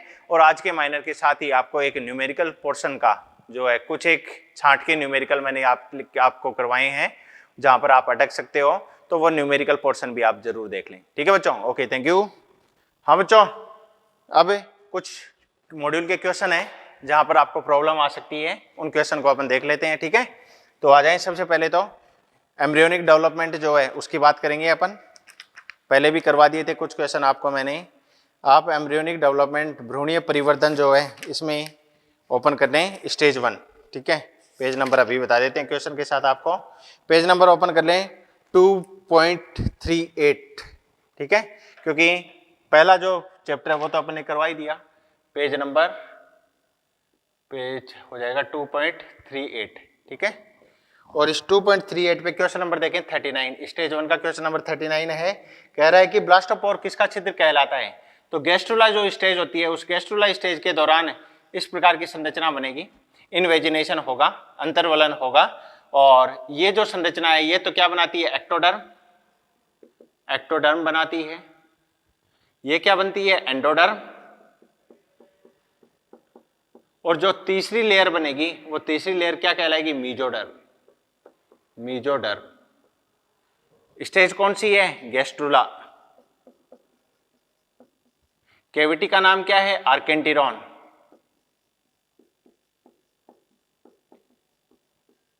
आर्केंटिरॉन कैविटी का ये छिद्र क्या कहलाता है, ये ब्लास्टोपोर कहलाता है, ब्लास्टोपोर नामक छिद्र कहलाता है। अब ब्लास्टोपोर अगर माउथ बनाएगा, आगे चलकर क्वेश्चन आएगा तो यही बता देता हूं मैं। ब्लास्टोपोर अगर माउथ बनाता है तो ये एनिमल तो कहलाते हैं प्रोटोस्टोम। और ब्लास्टोपोर आगे चलकर एनस बनाता है तो ये एनिमल कहलाते हैं ड्यूटेरोस्टोम। ये जंतु वर्गीकरण के दौरान आप पढ़ोगे इस बात को। ड्यूटेरोस्टोम में कौन आते हैं, इकाइनोडर्मेट, इकाइनोडर्मेटा, हेमिकोर्डेटा और कोर्डेटा अलोंग विद वर्टिब्रेट्स। ये किस में आ जाते हैं, ड्यूटेरोस्टोम में आ जाते हैं। तो इसमें पूछा है ब्लास्टोपोर किसका छिद्र है, आर्केंट्रॉन कैविटी का छिद्र क्या कहलाता है, ब्लास्टोपोर कहलाता है, ठीक है। आंसर चला जाएगा ऑप्शन नंबर पहला। 41 देखें, गैस्ट्रुला भवन में तीसरा स्तर, तीसरी लेयर कौन सी बनी है, अभी अभी बताइए आपको, मीजोडर्म बन जाती है। 47, भ्रूणीय परिवर्तन के दौरान अग्रपश्च, पृष्ठ, अधर और मध्य पार्श्व अक्ष का निर्धारण क्या कहलाता है, इसको जो है संगठन परिघटना के नाम से जाना जाता है, ठीक है। ऑप्शन नंबर फर्स्ट इसका आंसर चला जाएगा। नेक्स्ट हो जाता है 54 देखें, रक्त चक्र में रक्त की लगभग कितनी मात्रा की क्षति होती है। तो एक दिन में लगभग 20 से 25 ml रुधिर जाता है, तो मेंस्ट्रुअल साइकिल के 5 दिन के दौरान कितना चला जाएगा, कैलकुलेट कर लें इसको, कितना हो जाएगा, 50 से लेकर 150 ml तक हो जाता है। ऑप्शन नंबर 2 चला जाएगा। ओके, क्वेश्चन नंबर 66, नाभि धमनियां, इसको अम्बिलिकल आर्टरी कहा जाता है, अपरा की ओर, तो भ्रूण से अपरा की ओर ये आर्टरी, जनरली तो धमनियां क्या करती हैं, ऑक्सीकृत रुधिर ले जाती हैं, लेकिन दो अपवाद हैं, एक तो फुफ्फुसीय धमनी जो अनऑक्सीकृत रुधिर ले जाती है, और एक ये अम्बिलिकल आर्टरी, ये भी अनऑक्सीकृत रुधिर ले जाती है अपरा की तरफ, ठीक है। तो कौन सा रुधिर ले जाएगी, ऑक्सीजन रहित, ऑप्शन नंबर 2 चला जाएगा। स्टेज सेकंड में आ जाए 39 देखें, निम्नलिखित में से कौन सी घटना भ्रूण में सर्वप्रथम होती है। तो नोटोकॉर्ड का फॉर्मेशन सबसे पहले देखा जाएगा, इसको नोटोजेनेसिस कहा जाता है, ऑप्शन नंबर 2। क्वेश्चन नंबर 30, इससे पहले देखना, कोरक मुख साधारणतया कशेरुकियों में क्या बनाता है, कोरक मुख मतलब ब्लास्टोपोर, और कशेरुकियों में ये क्या बनाता है, एनस बनाता है, ठीक है। तो आंसर कौन सा चला जाएगा? ऑप्शन नंबर 2 चला जाएगा। नेक्स्ट क्वेश्चन आ जाओ भैया। नेक्स्ट 121वां देखें। एक 5 सप्ताह के भ्रूण में वुल्फियन तथा मुलेरियन डक्ट है, ठीक है। 7 सप्ताह के पूर्ण होने के बाद 2 में से एक डक्ट अनुपस्थित हो जाती है, और ऐसा किसके कारण होता है? ऐसा एक डक्ट जो है एंटी मुलेरियन हार्मोन सिक्रेट करती है। वुल्फियन डक्ट जो है वो क्या बनाएगी? नर जनन बनाएगी, मेल गोनेड बनाएगी। Male gonad anti Mullerian hormone secrete करेगा, मुलेरियन डक्ट की वृद्धि नहीं होने देगा, ठीक है। तो आंसर कौन सा चला जाएगा? ऑप्शन नंबर 2 चला जाएगा। एएमएच और पुरुष में ऐसा देखा जाता है, ठीक है। पुरुष के द्वारा सिक्रेट होता है ये, नर जनन के द्वारा। 157 रोपण के तुरंत पश्चात क्या होगा? इम्प्लांटेशन जब हो जाएगा तो जर्मिनल लेयर्स का फॉर्मेशन होगा। एक्टो और एंडोडर्म सबसे पहले बनेगी, मेसोडर्म उसके बाद बनेगी। ऑप्शन नंबर 1 चला जाएगा।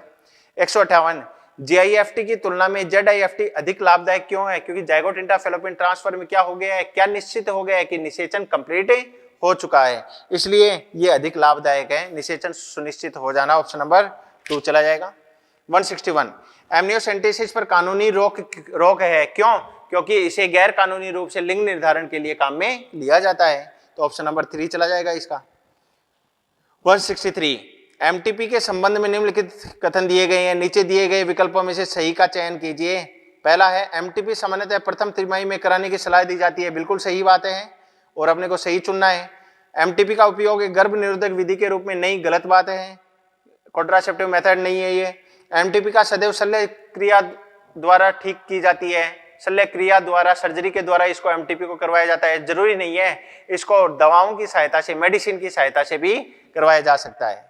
तो पहला सही है, दूसरा तीसरा गलत है। चौथा और देखिए, एमटीपी के लिए प्रशिक्षित चिकित्सक की व्यक्ति की आवश्यकता होती है, प्रोफेशनल डॉक्टर या एक्सपर्ट की आवश्यकता होती है। बिल्कुल सही बात है। तो पहला चौथा सही हो जाएगा। ऑप्शन नंबर 3 चला जाएगा। 173 एक महिला में 12 वर्ष की आयु में यौनारंभ प्रारंभ होता है, ठीक है। ये 173 वाला क्वेश्चन देख लेना, ये इंपॉर्टेंट है भैया, अच्छा क्वेश्चन है, ऐसा बन भी सकता है दोबारा। 173 ये कह रहा है एक महिला में 12 ईयर जो है वहां पर यौनारंभ हुआ था। महिला की आयु इस समय कितनी है? 22 ईयर है, 22 वर्ष है। इसके एक बच्चा भी है, एक बेबी भी है। एक बेबी का मतलब 9 महीने तो प्रेगनेंसी के हो गए, गर्भावस्था के, और 6 महीने कौन से हो गए? Lactational amenorrhoea. लैक्टेशनल एमिनोरिया, जब लैक्टेशन ज्यादा हुआ था उस दौरान भी मेंस्ट्रुअल साइकिल नहीं आई थी। तो इस 10 साल के अंतराल में, ये 10 वर्ष हो गए, 10 वर्ष हो गए टोटल। इस 10 वर्ष के अंतराल के दौरान 9 और 6 15 महीने मेंस्ट्रुअल साइकिल नहीं आई है। तो आर्तव चक्र, रज चक्र अनुपस्थित, रज चक्र अनुपस्थित है कितने महीने के लिए? 15 महीने के लिए, ठीक है। टोटल कितने हैं? 10 वर्ष हैं, तो 10 इंटू महीनों में कन्वर्ट कर लो, 120 महीने हो गए, 120 मंथ। इन 120 मंथ में से 15 घटा दो, तो 120 माइनस 15 कर दो, कितना आ जाएगा? 105 आ जाएगा, 105 मंथ, ठीक है। एक मेंस्ट्रुअल साइकिल का टाइम पीरियड 30 दिन दिया है, हाँ या ना? इसका मतलब 105 महीनों के दौरान कितनी पोलर बॉडी आनी चाहिए? 105 पोलर बॉडी आनी चाहिए, पोलर बॉडी आनी चाहिए। लेकिन इन्होंने कहा है कि एक बच्चा भी है, इसका मतलब एक बार निषेचन हुआ है। निषेचन जब होता है, शुक्राणु जब अंडाणु में प्रवेश करता है, तो जो मियोसिस सेकंड है वो कंप्लीट हो जाता है, दूसरी पोलर बॉडी और बन जाती है। एक बेबी का मतलब एक बार निषेचन, एक बार निषेचन का मतलब एक सेकेंडरी पोलर बॉडी और बनेगी, plus 1 secondary polar body, secondary polar body. तो कुल पोलर बॉडी इसने कितनी सीक्रेट की? 105 और एक कितनी हो गई? 106 पोलर बॉडी जो है वो इसकी बॉडी से मुक्त हुई हैं। आंसर चला जाएगा 106, ठीक है। 176 टेराटोलॉजिकल अनियमितताएं को रोकने के लिए गर्भस्थ महिला की अधिकतम देखभाल किस दौरान करनी चाहिए? तो टेराटोलॉजिकल डिफेक्ट जो है वो ड्रग के कारण जो है वो लिम्स प्रभावित हो जाते हैं, ठीक है। और लिम्स कब बनते हैं भैया? अग्रपाद पश्चपाद, इनका निर्माण प्रथम तिमाही के अंत होने पर हो जाता है। इसका मतलब प्रथम तिमाही के दौरान बिल्कुल ध्यान रखना चाहिए। 186 निम्नलिखित में से कौन सी तकनीक का उपयोग IVF इन विट्रो फर्टिलाइजेशन में किया जाता है? तो किसका उपयोग किया जाएगा? ZIFT इन विट्रो फर्टिलाइजेशन में काम में ली जाती है, और इंट्रा यूटेराइन ट्रांसफर दोनों ही क्या है? टेस्ट ट्यूब बेबी प्रोग्राम के तहत आती है। इसका मतलब फर्स्ट और सेकंड जो है वो अपना आंसर चले जाएंगे। ठीक है, ऑप्शन नंबर 2 हो जाएगा। हाँ भाई, नेक्स्ट क्वेश्चन है 190 नंबर देखें। बार बार गर्भपात होने से रोका जा सकता है। तो गर्भपात होने का कारण क्या होता है? कि शरीर में एसिजी का लेवल कम हो जाए। एसिजी का लेवल कम हो जाएगा तो प्रोजेस्टेरोन का स्रावन नहीं होगा। प्रोजेस्टेरोन की कमी अगर आ जाएगी तो गर्भपात हो जाएगा। इसका मतलब है क्या देना चाहिए अपने को? प्रोजेस्टेरोन और एसिजी के अनुरूप अणुओं का उपयोग करके उसको रोका जा सकता है। ठीक है, ऑप्शन नंबर 4 चला जाएगा। स्टेज थर्ड में आ जाएं। स्टेज थर्ड में भैया क्वेश्चन नंबर देखें आप,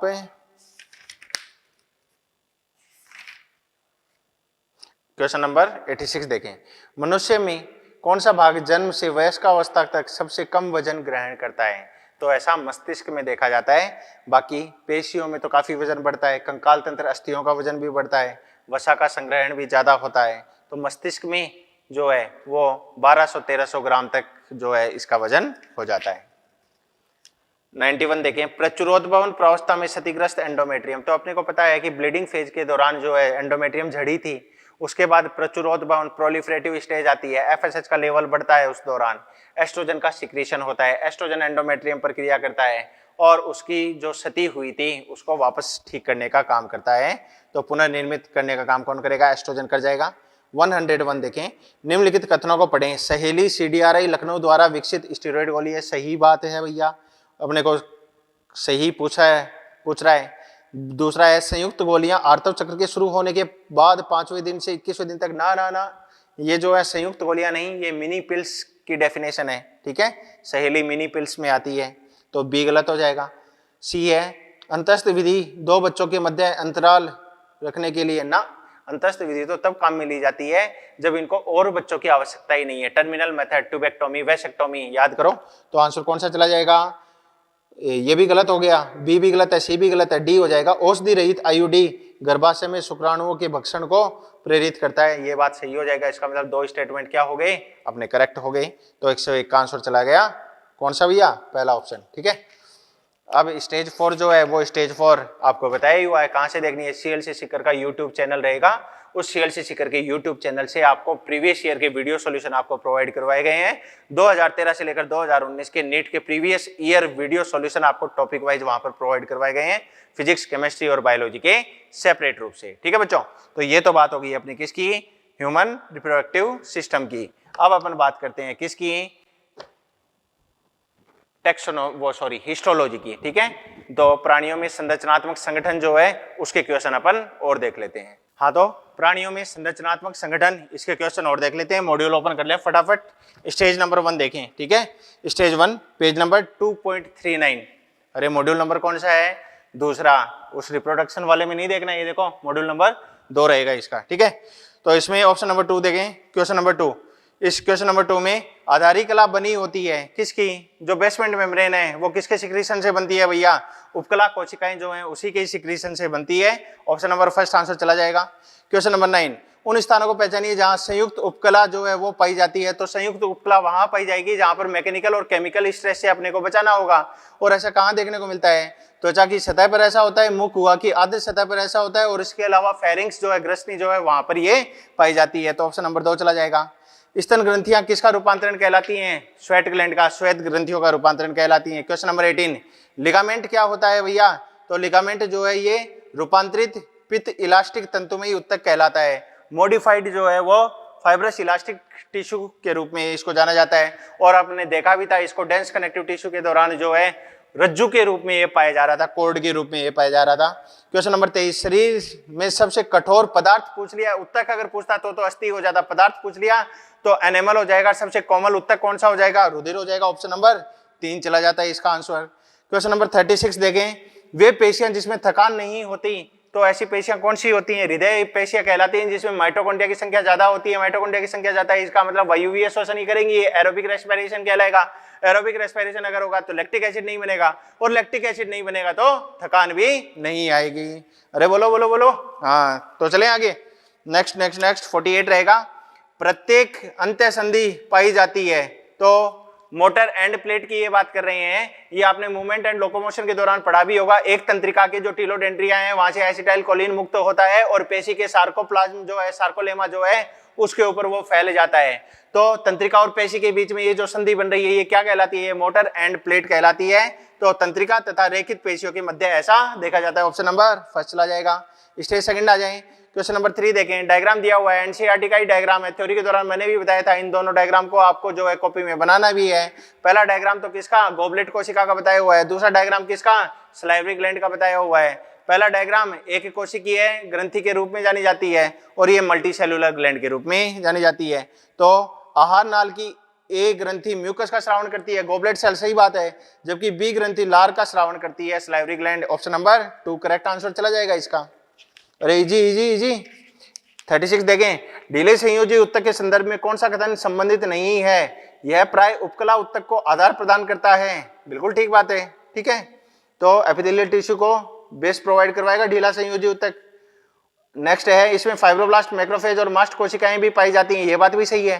तंतु तथा फाइब्रोब्लास्ट संपीड़न रूप से व्यवस्थित रहते हैं, ये बात इसमें क्या हो जाएगा? गलत हो जाएगा। क्लोजली पैक नहीं होते, ढीले रूप से व्यवस्थित होते हैं भैया।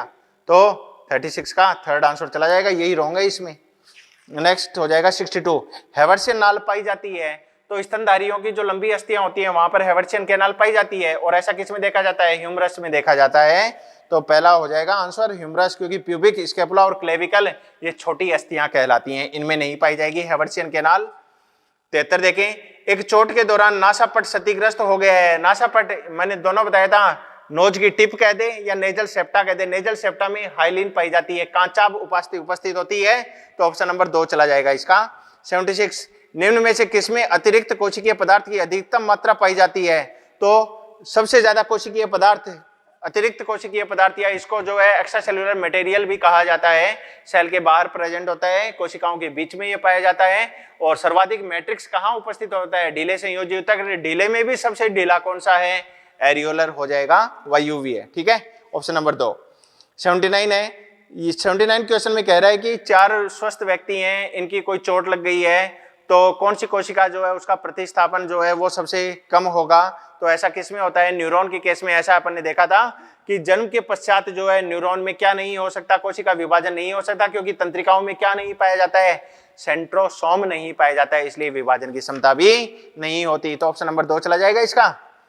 Stage number 3। निम्न में से कौन सा भिन्न है? कर्ण, मोम, श्लेष्मा, लार, ये सारे किसके श्रावण कहलाते हैं? एक्सोक्राइन ग्लैंड के, बहिर्स्रावी ग्रंथि के, जबकि हार्मोन अंतःस्रावी ग्रंथि का सिक्रीशन कहलाता है। तो हार्मोन ही अलग हो जाएगा। Question number 2। उदर काट में घनाकार उपकला की कोशिकाएं कैसी दिखाई देती हैं? अगर क्यूबोइडल सेल को आप लॉन्गिट्यूडनली काटते हो तो फिर ये कैसी दिखाई देंगी? चौकोर दिखाई देती हैं, वर्गाकार, स्क्वायर दिखाई देती हैं। क्वेश्चन नंबर 3 देखें, स्टेज 3 का। भ्रूण परिवर्तन प्रक्रिया में बनने वाला प्रथम उत्तक निम्न में से कौन सा है? तो सबसे पहले कौन सा उत्तक बनता है? उपकला उत्तक का निर्माण होता है भैया। इन्फॉर्मेटिव क्वेश्चन है, याद रखना है। Question number 8। कौन से प्रकार की उपकला के क्षतिग्रस्त होने से पचित पोषकों का अवशोषण होने में असमर्थता हो जाती है? तो आंतरिक क्षेत्र में कौन सा पाया जाता है? सरल स्तंभाकार उपकला पाई जाती है। अगर ये क्षतिग्रस्त हो गई इसका मतलब अवशोषण पूर्ण रूप से नहीं हो पाएगा।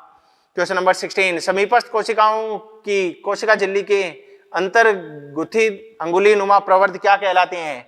ये वाला मैंने आपको बताया भी था जब मैंने आपको सेल जंक्शन पढ़ाए थे कि 2 कोशिकाएं हैं, उन 2 कोशिकाओं की जो प्लाज्मा झिल्ली है वो एक दूसरे से इस प्रकार अंतर्वलित हो जाती है, ये क्या कहलाता है? इंटरडिजिटेशन कहलाता है, ठीक है। तो आंसर कौन सा चला जाएगा भैया? अंतरा अंगुली बंधन चला जाएगा, इंट्राडिजिटेशन इसको कहा जाता है। Question number 25। पेशियों का संकुचन कोशिकीय ऊर्जा किसमें रूपांतरण होता है? यांत्रिक ऊर्जा में। उसकी वजह से पेशियां जो है वो संकुचन दर्शाती हैं और जो सार्कोमियर है उस सार्कोमियर की लंबाई छोटी हो जाती है संकुचन के दौरान। Question number 26। एनसीईआरटी का ही ये डायग्राम बताया गया है और इस एनसीईआरटी के डायग्राम में एक पट्टिकाणुओं को, प्लेटलेट्स को बता रहा है, बी जो है वो डब्ल्यूबीसी को बता रहा है और सी जो है वो आरबीसी को बता रहा है। तो आंसर कौन सा चला जाएगा? ऑप्शन नंबर 2 इसका आंसर हो जाता है। क्वेश्चन नंबर 32 देखें, कौन सा रक्त के प्लाज्मा में मुख्य केटाइन कहलाता है? तो सोडियम जो है वो रक्त के प्लाज्मा में जो है सर्वाधिक मात्रा में पाया जाता है। ऑप्शन नंबर 2 चला जाएगा। 34। निम्न में से कौन से विशिष्ट संयोजी उत्तक के उदाहरण हैं? तो विशिष्ट संयोजी उत्तकों में कौन सा आता है? अस्थि आता है, उपास्थि आता है और इसके अलावा रुधिर आता है। ऑप्शन अगर देखोगे तो कौन सा मिलेगा आपको, ऑप्शन नंबर 2 अस्थि और रक्त मिल जाएगा।